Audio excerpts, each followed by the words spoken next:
Artificial intelligence atau kecerdasan buatan, sadar atau tidak, seringkali dipergunakan dalam kehidupan kita sehari-hari. Penerapannya dapat memberikan dampak yang positif dan juga manfaat, namun di lain sisi dapat juga memberikan polemik. Untuk itu, penggunaan aspek hukum amatlah penting dalam penerapan artificial intelligence. Dan untuk membahas lebih lanjut, kita akan berbincang-bincang dengan Profesor Stefan Koos dari Jerman.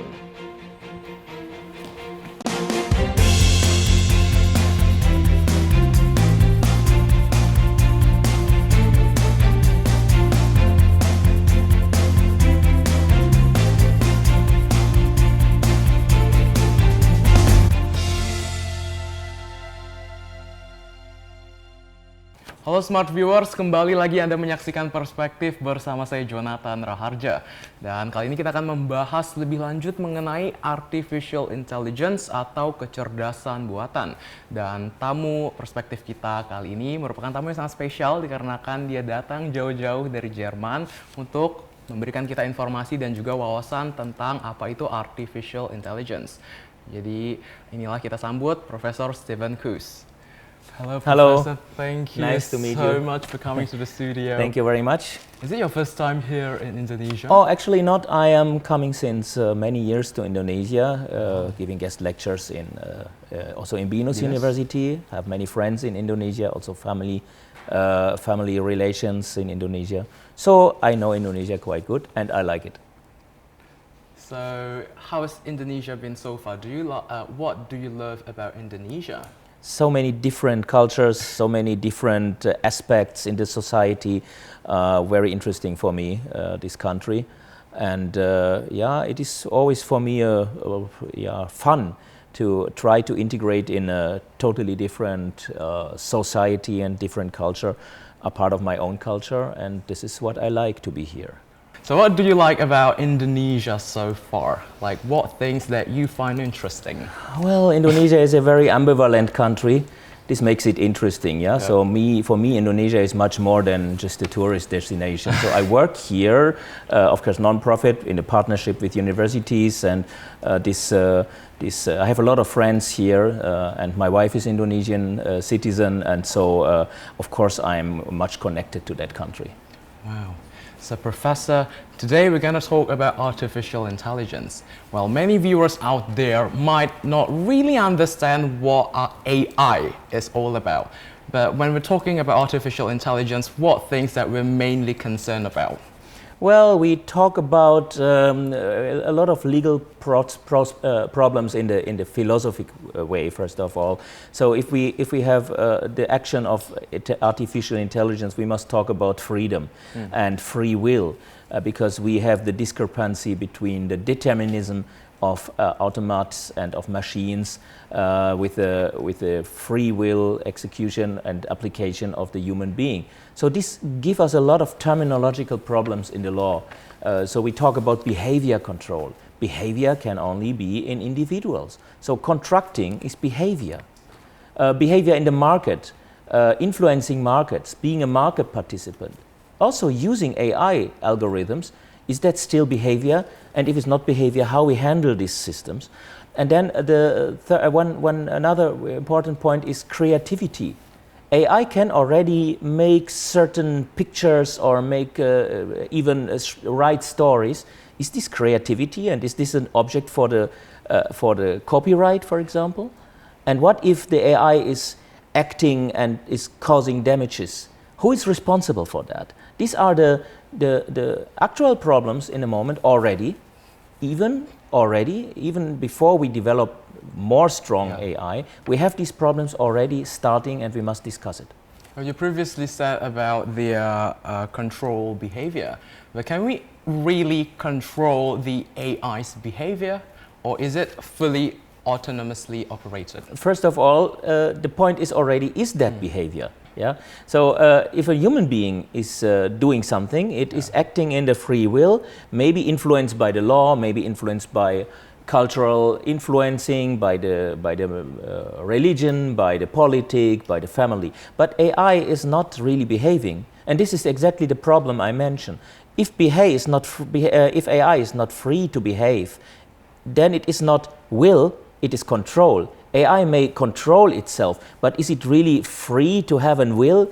It is not the case. So if it's there's no free will, it's no behavior. So we need maybe new terms in the law, because the law in the moment is adapted to the behavior of human beings. So if we have no behavior, then we have no law for it. And this will be the challenges for the development of the future. Very basic, not so much in the detail of certain legal areas. Yeah, so this is a basic methodological problem in the law. Yes, that's certainly going to be a problem if it's not really treated carefully. But in your point of view, how's the development of artificial intelligence been so far? Well, in the moment we have already algorithms which are observing markets and can react to the market conditions. We have this topic in the moment in Germany. Algorithms are noticing if some aspects changing in the market situation and then adapting the prices to that situation automatically, with the result that the companies feel not responsible for that, because they say it's not our adaptation to the market, it's the adaptation by our algorithm. So you see, behavior is the control. We control behavior in the antitrust or in the competition law, behavior in the competition. But if the AI does something, is that behavior? So this is one of the problems. Then we have autonomous systems, driving cars. Theoretically, a car can nowadays already drive alone from point 1 to point 2 without any influence of the driver. It may not be allowed in most legal systems, but theoretically it is possible. This is the kind of AI we have in the moment.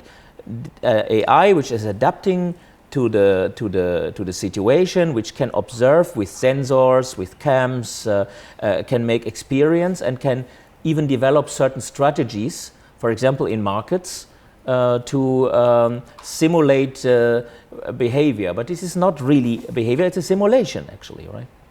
Well, before we start the show, we've talked about your concerns mainly on your research on data protections, those kind of things.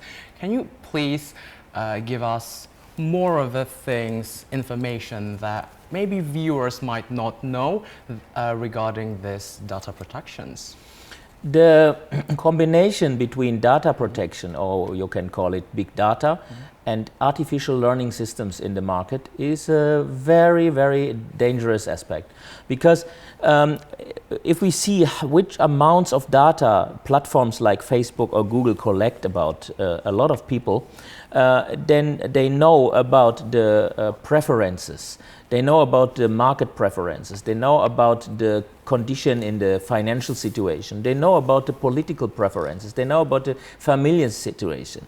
This is very important information, and it can be used by systems which are able to process a big amount of data in a very short time, more effective than any human could be, for developing strategies to discriminate customers, for example.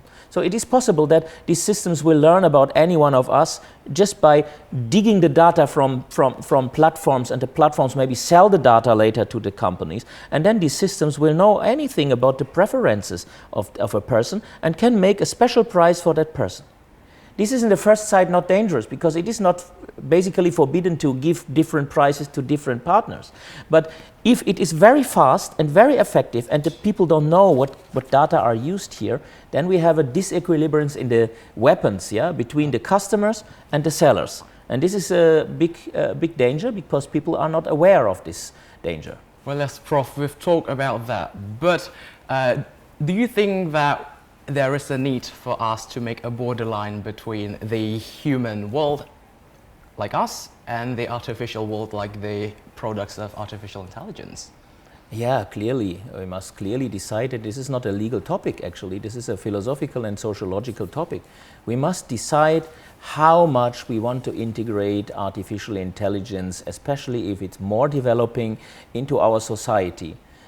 This may seem science fiction, but we know that we had a lot of future topic in the history, and now we have this as a reality. So we will have it maybe sooner or later as a reality. So we should decide about where is the limit of that. Should we accept that, and how much we want to integrate it in our society? This is also a question of ethic.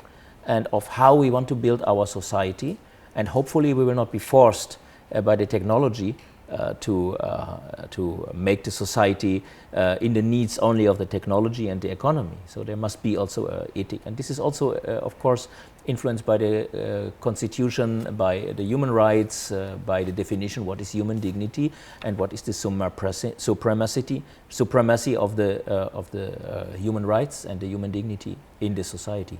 Yes, we're going to talk about that rights of AI more after this commercial break, Prof. Yeah.